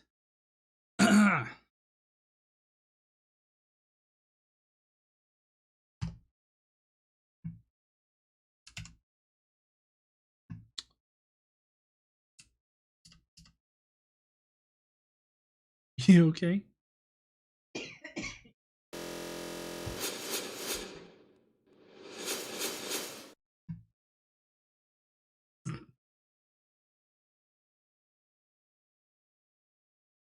Okay. Yeah, I noticed that there wasn't any, so I think I got them all.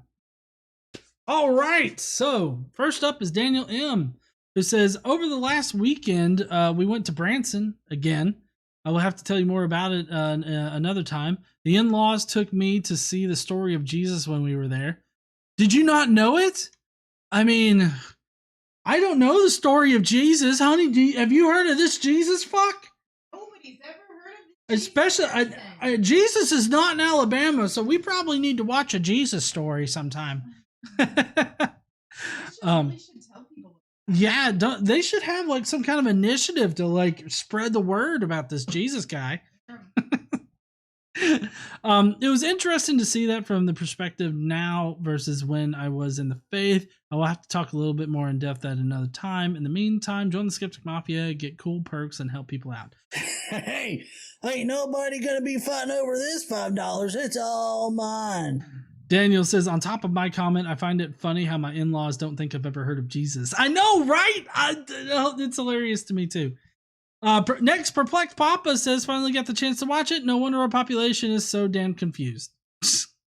SN Balmung says, okay, yeah, sorry. I was making sure I could see all of Command Cyborg stuff.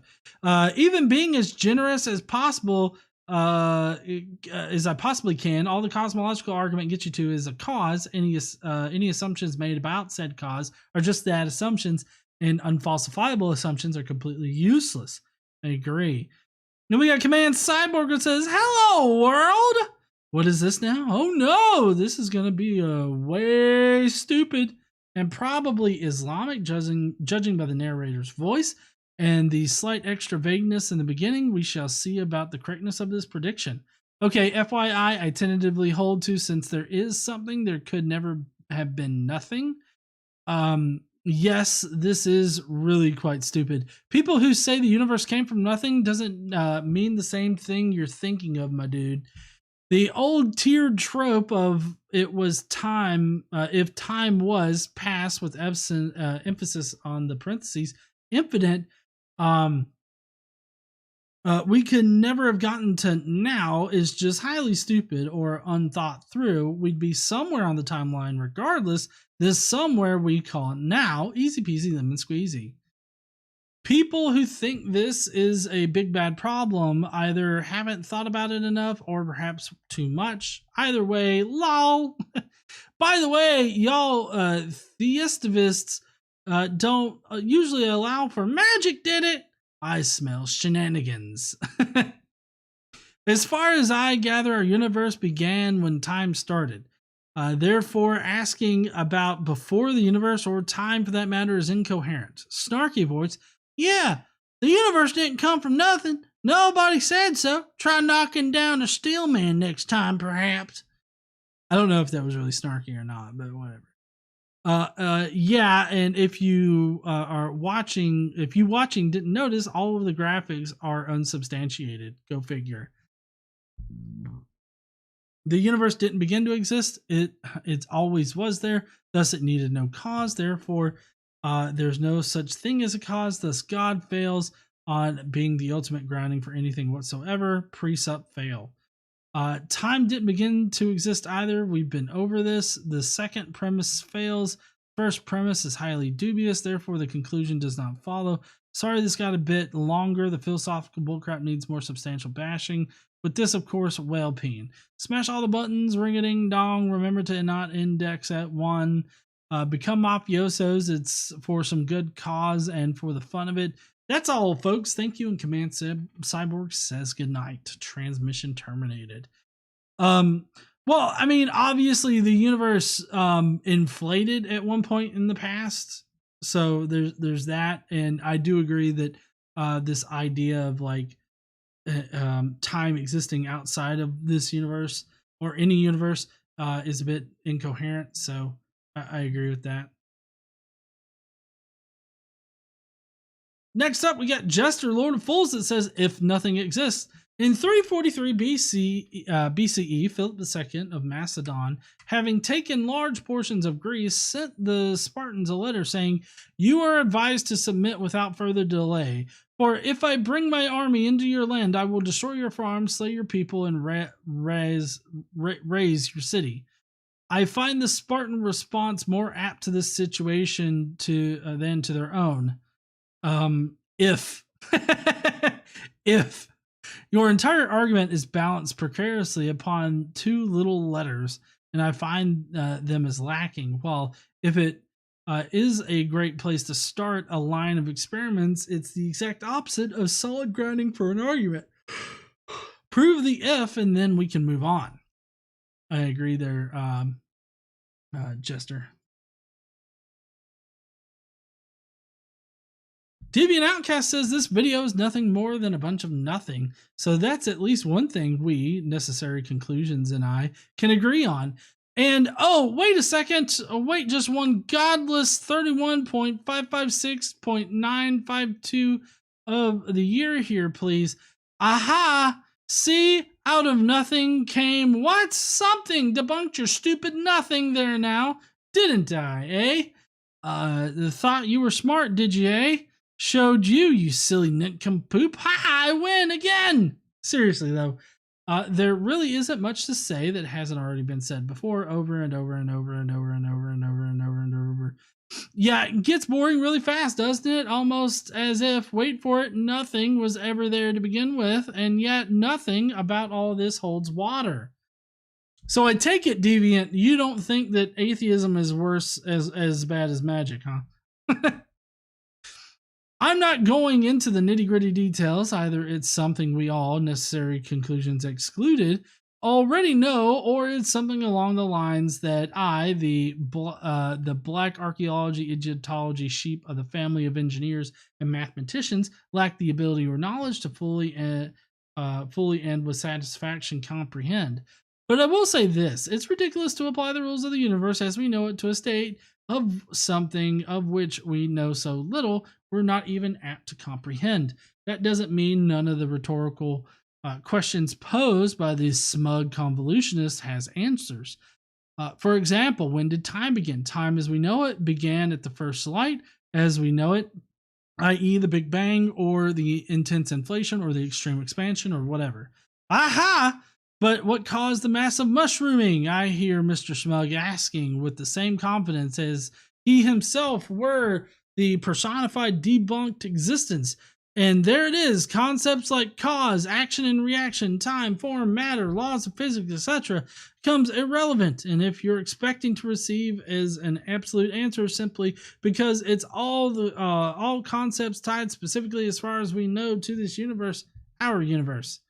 And simply because I promised myself to not ramble as I tend to do, even though I could go on and dig deeper, I'll leave it here with these summarizing words.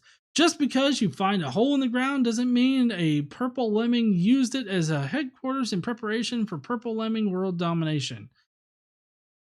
Good analogy, I guess.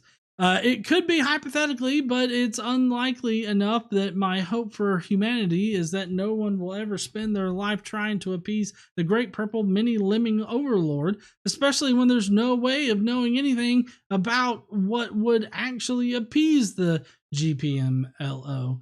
Just seems like a massive waste of time, especially when you could do so many other things with your precious time. Here's some suggestions. Subscribe, comment, put a ring-a-ling ding ding dong on your finger and press and for the love of Yelm, become a Skeptic Mafia member, give love to GE and KC and be part of the magic. Awesome podcast included. Do it now. Stay safe and stay sane. Cheers. I failed again working on it now. Though, thank you there, Deviant Outcast. I know there was a lot packed in here. Jason Kolosak says, you talk about nothing, so God created from nothing. What created God? Annoying, and it stop pulling that nothing shit. Then we got Vanta Blue, who says, special pleading and God of the gaps. Factor in some ignorance or willful misrepresentation of science. Prophet faith. Yeah, that exactly. That's the basic cookbook for it. or recipe rather, not cookbook. It doesn't require a book. It's just one piece of paper. Trickster. So again, with the cosmological argument, first, how old is the intro where someone is saying that in the beginning there was nothing? No one believes that, except the ones who believe that everything was spoken into existence. No matter how you state this argument, you still have to take a massive leap to go past all the other possibilities and jump straight to, God did it, and it was my idea of God. Proof it's in my book. And before I forget, atheism and cosmology have absolutely nothing, and in this case I mean nothing, to do with each other.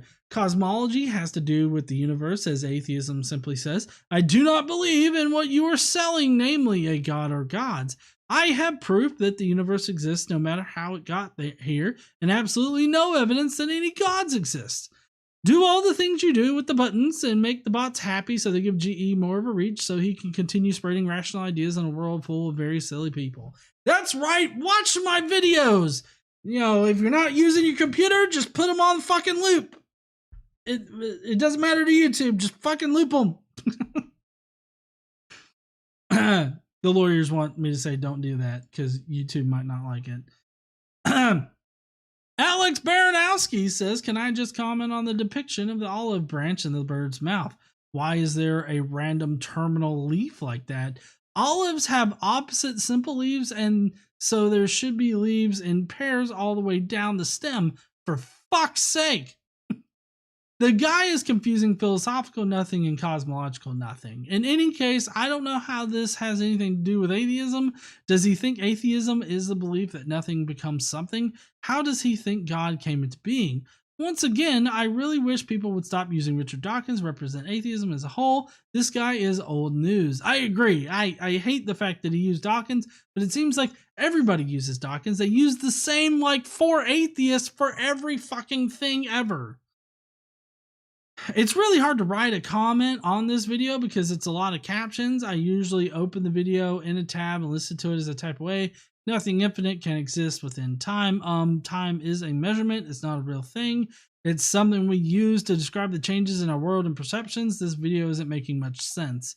What does make a lot of sense is joining the Skeptic Mafia. For a few dollars each month, you can be part of the GE cult where you get access to exclusive shit and leave comments like this one so you can forcefully coerce GE to say almost whatever you like, such as the speed limit is only a suggestion that you should follow. I will add. Now go wash your goddamn hands. Thank you, Alex.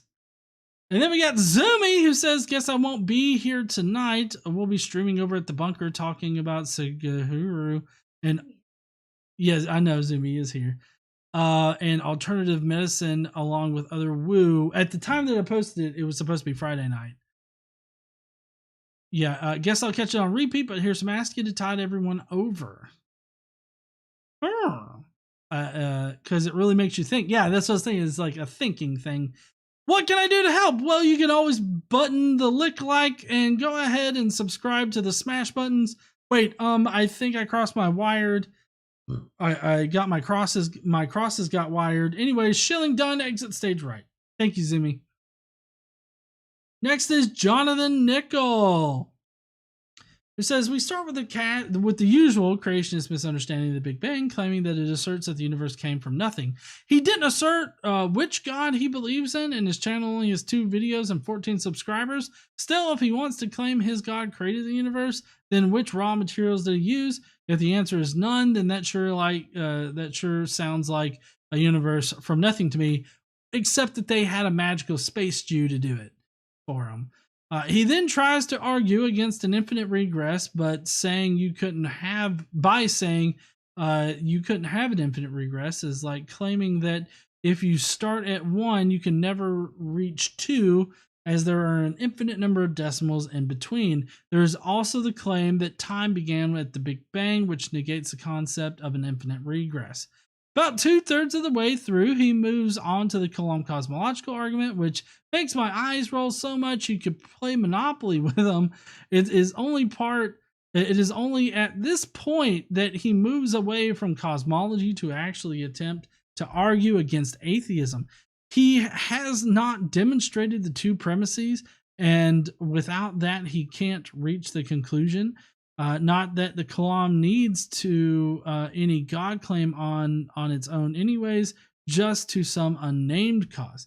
He tries to push a God claim and states that God exists outside of time. The very concept of non-temporal existence sounds like a contradiction to me, and of course it's special pleading. He asserts that time came into existence and had a cause, but causation itself is temporal, which means it requires a pre-existence of time. If God is outside of time, then he doesn't exist in time. He just disproved his own God, and he didn't even need a Babelfish. As for atheism being worse than magic, perhaps he could explain the difference between magic and miracles. From what I see, a miracle is magic that is supposedly performed by God. Therefore, whichever God he believes in, he is surely the one who believes in magic, and yet magic is bad in his eyes?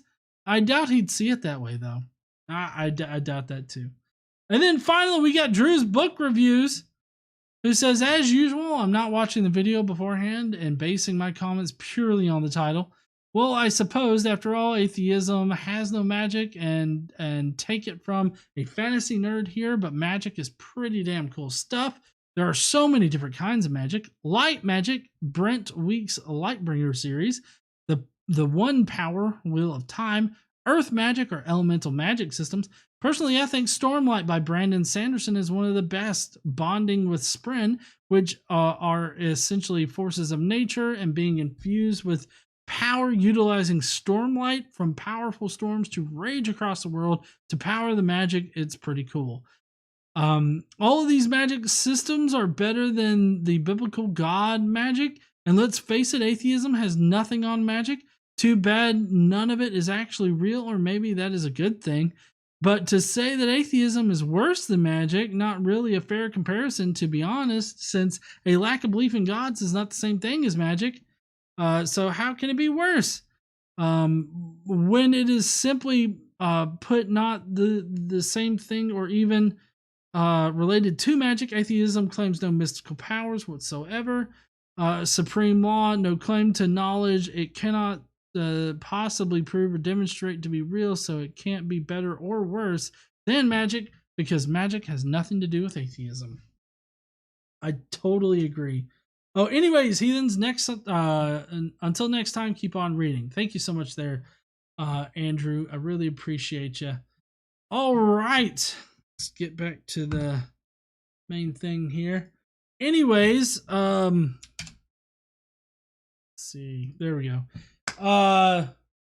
Yeah, so that's gonna be it for our show tonight. I really appreciate everybody dropping in.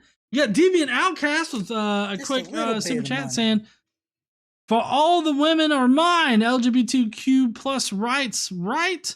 Yeah, yeah, definitely. And you guys have definitely ended the month as far as live streams go on a banger. Thank you so much for helping us donate so much money to good causes. Sorry, hold on. Thank you for helping us being the shittiest fucking atheist channel out there by donating to shitty fucking causes. Thank you so much for helping us be shitty. Remember, we're the only YouTube channel that has almost made Ray Comfort vomit. That's what you're donating to. But anyways, we're gonna go ahead and go. We've got to finish for All Mankind, and we got to get Xander to bed, and then tomorrow I'm doing the dad thing. So I hope that all of you have a great night tonight, and we will see you next week on the channel. Don't forget to stand up and use your voice. Bye, heathens.